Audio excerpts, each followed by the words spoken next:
السلام علیکم پیارے دوستوں اور بچوں، آج کی کہانی کا نام ہے عقل کا استعمال۔ ایک دفعہ کا ذکر ہے کہ مولیوں اور گاجروں کے ایک کھیت کے کنارے دو خرگوش رہتے تھے۔ دونوں ایک دوسرے کے ساتھ بے حد خوش و خرم زندگی گزار رہے تھے۔ ان کی دوستی بڑی مضبوط تھی۔ دونوں خرگوش سارا دن کھیتوں میں رہتے اور کھیت میں سے مولیاں گاجریں نکال نکال کر خوب کھاتے۔ کھیت کا بوڑھا مالک ان سے بہت تنگ تھا، کیونکہ وہ کافی گاجریں اور مولیاں کھانے کی بجائے خراب کر کے باہر پھینک دیتے تھے۔ کھیت کا بوڑھا مالک انہیں پکڑنے سے معذور تھا، کیونکہ ان کے پیچھے تیز بھاگ نہیں سکتا تھا۔ اس نے کئی بار کوشش کی کہ وہ خرگوشوں کو کسی طرح وہاں سے بھگا دے، مگر وہ ہمیشہ ناکام رہا۔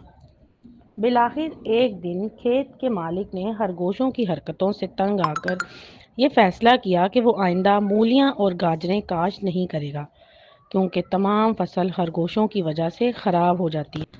کھیت کے مالک نے موسم سرما کے آغاز میں گوبھی کی فصل کھیت میں لگائی۔ کچھ ہی دن بعد گوبھی کے بڑے بڑے پتے زمین سے نمودار ہونا شروع ہو گئے۔ خرگوشوں نے حسب عادت ان کی جڑوں اور مولیوں میں گاجریں تلاش شروع کر دی، مگر وہاں انہیں کچھ نہ ملا۔ خرگوش مولیاں اور گاجریں نہ پا کر بے حد پریشان ہوئے۔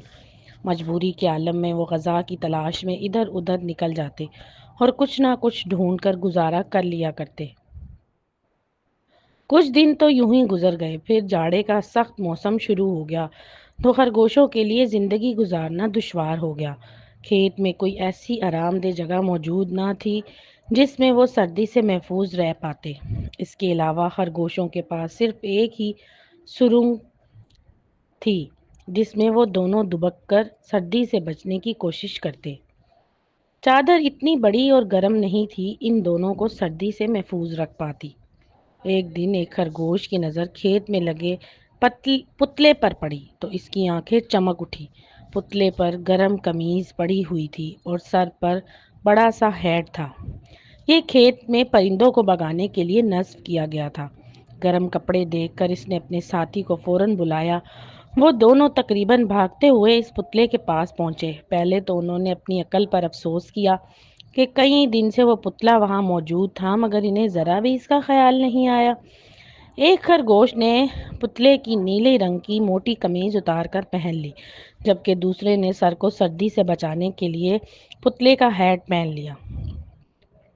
اسی طرح انہیں سردی سے بچنے کے لیے کپڑوں کی تنگی سے نجات مل گئی تھی۔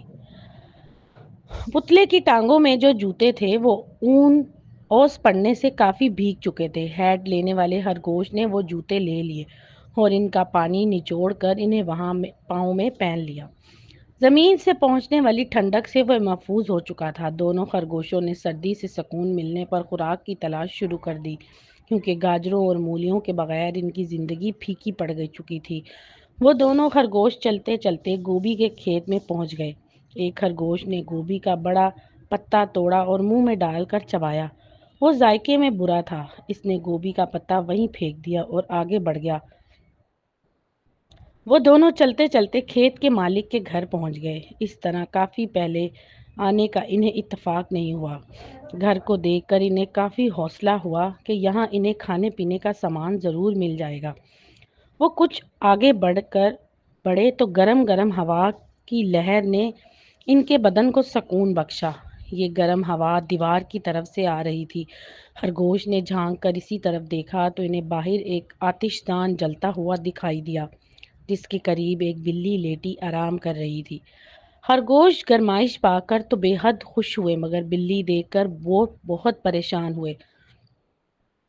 بلی کی موجودگی میں وہاں ٹھہرنا دشوار تھا۔ وہ دونوں دیوار کی اوٹ میں دبک کر بیٹھ گئے۔ کچھ دیر بعد جب بلی وہاں سے اٹھی تو ایک طرف چل دی تو وہ دونوں خرگوش اس کے تعاقب میں چل پڑے۔